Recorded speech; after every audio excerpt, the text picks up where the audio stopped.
హైడ్రా అనేది ఒక్కవైపు మాత్రమే పనిచేస్తుంది. కేవలం హిందువుల యొక్క భక్తి కేంద్రాలైనటువంటి దేవాలయాల మీదనే వాటి యొక్క కాన్సన్ట్రేషన్ ఉంటుంది. ఈ గుడి ఎప్పటి నుంచో ఉన్నది, హనుమాన్ దేవాలయం. ఆ విగ్రహం లోపల దొరికిందని మా పెద్దలు చెప్తారు ఇక్కడ ఉన్నటువంటి వాళ్ళు. నేను వచ్చి కూడా గత 20 సంవత్సరాల నుంచి కూడా ఈ దేవాలయం మీద పూజలు అందుకుంటున్నది ఈ విగ్రహం.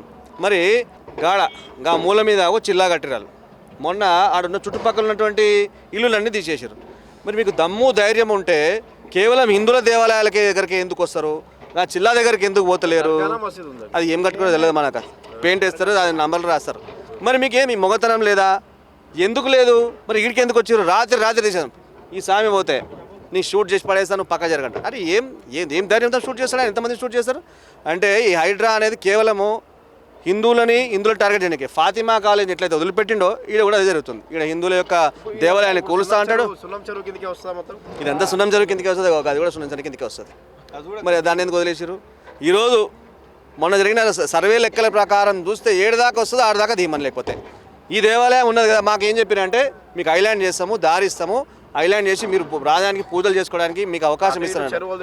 చుట్టుముట్టు చేస్తాం, చేసుకోవాలి. మేమేమో చెరువును సుందరీకరణ చేస్తా అంటే మాకేం మంచిది. చెరువును సుందరీకరణ చేయాలి, దాంతోపాటు ఇక్కడ పురాతనంగా ఏం ఉన్నాయి ఏం లేవు అని చూసుకోవాలి కదా.